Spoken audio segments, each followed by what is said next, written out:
Halo semuanya, selamat datang dalam video pembelajaran Buddhis kali ini. Dalam video ini kita akan membahas salah satu bagian penting dari Tipitaka, yaitu Vinaya Pitaka, kitab yang menjadi pedoman moral dan disiplin bagi para bhikkhu dan bhikkhuni. Mari kita pelajari bersama alasan disusunnya, isi, manfaat, dan hubungannya dengan Dhamma. Alasan disusunnya, kitab Vinaya Pitaka. Vinaya Pitaka disusun karena adanya kebutuhan untuk menjaga kemurnian dan keharmonisan Sangha. Awalnya, selama masa hidup Sang Buddha, para bhikkhu hidup tanpa aturan tertulis. Mereka berperilaku berdasarkan bimbingan langsung dari Sang Buddha. Namun, seiring bertambahnya jumlah anggota Sangha, mulai muncul berbagai pelanggaran kecil. Untuk menjaga ketertiban dan keharmonisan, Sang Buddha mulai menetapkan peraturan. Peraturan ini kemudian dikumpulkan dan akhirnya disusun menjadi Vinaya Pitaka. Penjelasan kitab Vinaya Pitaka. Secara umum, Vinaya Pitaka adalah kitab yang berisi aturan-aturan atau tata tertib kehidupan para bhikkhu dan bhikkhuni. Kata Vinaya berarti disiplin atau pengekangan diri. Kitab ini tidak hanya mengatur perilaku luar, tetapi juga membentuk sikap batin agar sesuai dengan jalan Dhamma. Tujuannya bukan untuk menghukum, melainkan untuk membantu perkembangan moral dan spiritual. Bagian-bagian kitab Vinaya Pitaka. Vinaya Pitaka terdiri dari 3 bagian utama, yaitu Sutta Vibhanga, berisi penjelasan mendetail tentang peraturan-peraturan pokok, Patimokkha, bagi bhikkhu dan bhikkhuni. Khandaka, berisi aturan tambahan yang mengatur kehidupan sehari-hari, seperti upacara penahbisan, penggunaan jubah, dan cara berinteraksi dalam Sangha. Parivara merupakan ringkasan, penjelasan, dan pengulangan aturan-aturan sebelumnya agar mudah dipelajari dan diingat. Ketiga bagian ini membentuk struktur lengkap dari Vinaya Pitaka. Contoh aturan Vinaya Pitaka. Beberapa contoh aturan yang terdapat dalam Vinaya Pitaka antara lain, seorang bhikkhu tidak boleh menyimpan uang atau harta benda. Bhikkhu tidak boleh berbohong atau mengaku memiliki pencapaian spiritual yang belum diraih. Bhikkhuni harus menjaga batasan interaksi dengan umat awam dan bhikkhu. Setiap 2 minggu sekali, para bhikkhu dan bhikkhuni wajib mengadakan upacara uposatha untuk mengulang dan meninjau aturan bersama. Aturan-aturan ini menjaga kesucian hidup kebikhuan serta menumbuhkan kesadaran diri. Manfaat Vinaya bagi kehidupan bhikkhu dan bhikkhuni. Bagi bhikkhu dan bhikkhuni, Vinaya adalah pedoman hidup yang menuntun mereka menuju kebebasan batin. Dengan mematuhi Vinaya, mereka mengembangkan moralitas, disiplin, dan perhatian penuh terhadap setiap tindakan. Vinaya juga menjaga keharmonisan dalam Sangha, membangun kepercayaan umat, dan menjadi teladan bagi masyarakat luas. Dengan kata lain, Vinaya adalah fondasi yang menopang perjalanan spiritual menuju Nibbana. Hubungan Dhamma dan Vinaya. Sang Buddha menyebut Dhamma dan Vinaya sebagai guru yang sejati setelah beliau parinibbana. Dhamma adalah ajaran kebenaran, sedangkan Vinaya adalah cara menjalankan kebenaran itu dalam kehidupan nyata. Tanpa Vinaya, Dhamma akan sulit dipraktikkan. Sebaliknya, tanpa Dhamma, Vinaya akan kehilangan makna spiritualnya. Keduanya bagaikan 2 sisi dari satu koin, tak terpisahkan. Posisi kitab Vinaya dalam Tipitaka. Dalam Tipitaka, Vinaya Pitaka menempati posisi pertama dari 3 kumpulan ajaran. Urutannya adalah Vinaya Pitaka tentang disiplin Sangha, Sutta Pitaka tentang khotbah dan ajaran, Abhidhamma Pitaka tentang analisis mendalam ajaran Dhamma. Penempatan Vinaya di urutan pertama menunjukkan pentingnya moral dan disiplin sebagai dasar dari seluruh latihan spiritual Buddhis. Sejarah pembentukan Vinaya Pitaka. Setelah Sang Buddha parinibbana, para bhikkhu senior mengadakan konsili Buddhis pertama di Rajagaha. Dalam konsili ini, Mahakassapatera memimpin pembacaan ulang ajaran Sang Buddha.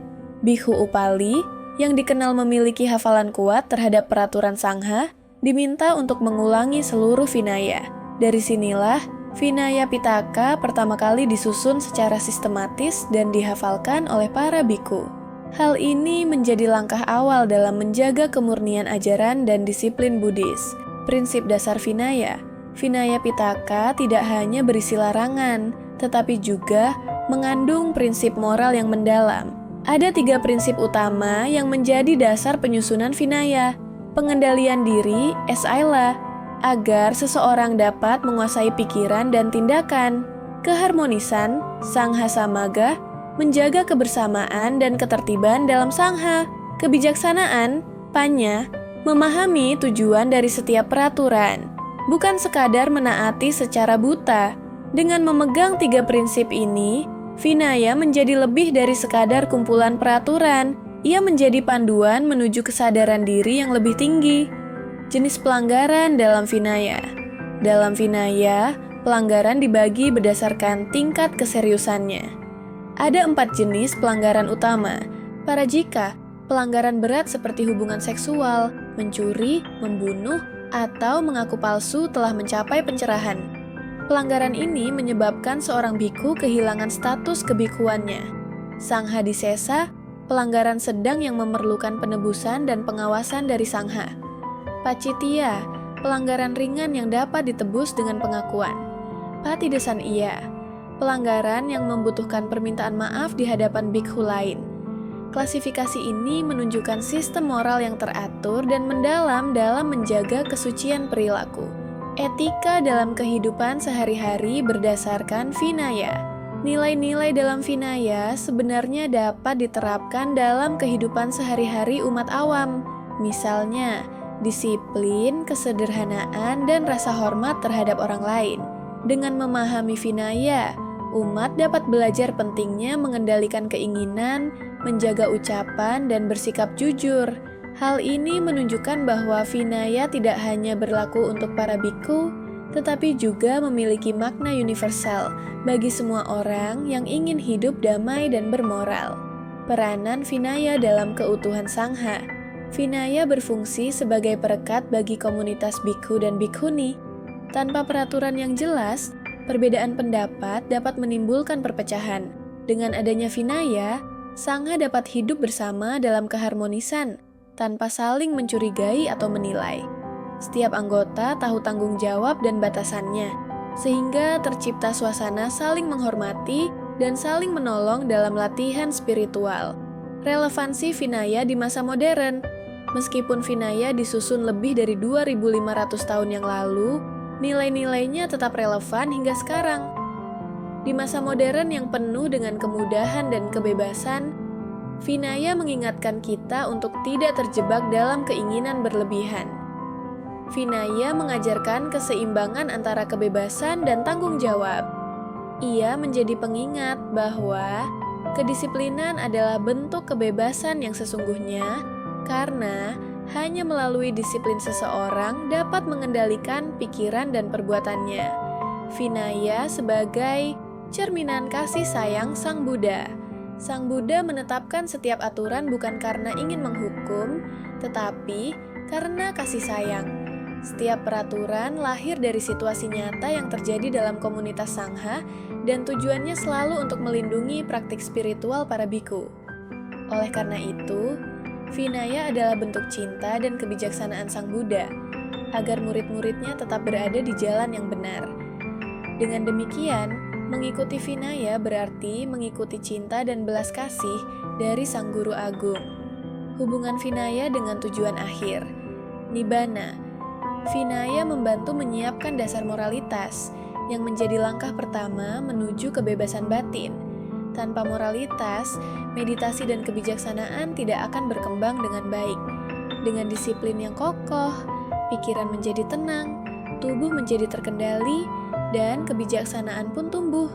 Karenanya, Vinaya adalah langkah awal menuju pencapaian Nibbana, tujuan tertinggi dalam ajaran Buddha.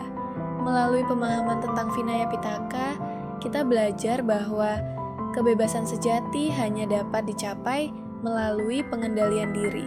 Vinaya bukanlah sekadar aturan, tetapi jalan menuju kebijaksanaan, kedamaian, dan keharmonisan hidup.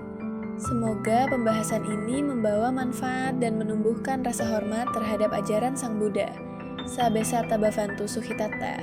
Semoga semua makhluk berbahagia